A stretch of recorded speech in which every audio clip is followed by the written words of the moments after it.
Welcome back. Dr. Amber Robbins from Highland Family Medicine is back with us this morning. Doctor, it's great to see you. It's great to see you, too. Somewhere out there, Elvis is singing, "I will have a blue Christmas." We know this term, holiday blues. Right. How do we define it? So holiday blues can be the feeling of sadness, loneliness, anxiety, stress, and even could be depression that you can get between the time of, usually it can start around Thanksgiving and even lead all the way up to around New Year's.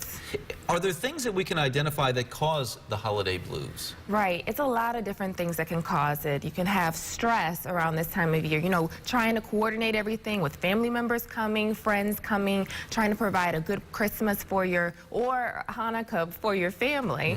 So doing all that can cause that. You can also have a loss of family members. So maybe this year is the first year you don't have your husband with you. So those kind of feelings and things can get to you during this time of the year. To be aware about is important. So they can attack your emotions. How do we cope? What things can we do to try to cope with some of those feelings? First, it's important to notice that every holiday can be different. So if you do have a family member who may not be with you this year, have a different expectation for the holiday. And even you can come up with another tradition for the holiday. You can also do things like going around, driving around, and enjoying the holiday spirit. Sometimes even seeing kids enjoying it can get you in a better mood. You can also volunteer. Giving back is a wonderful thing. You know, when you're in the time of need, it's always helpful to help other people who may need more than you.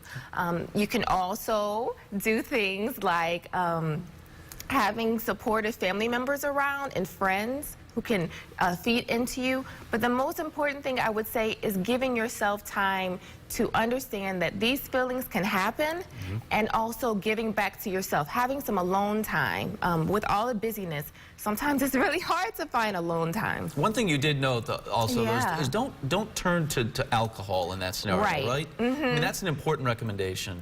Yes, so a lot of times we think that alcohol can soothe our feelings, can make things go away, but it actually can make, if you have depression, it can make it worse. Overeating can also happen, and again, that's depression, feeling of loneliness, that can make things worse for you as well. A final thought here, say we've tried these methods, it's just not working, we just don't feel right, perhaps we feel suicidal. What do we do at that point?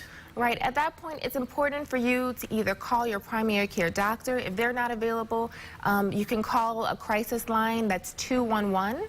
And then another option is you can even go to the emergency room if you need to.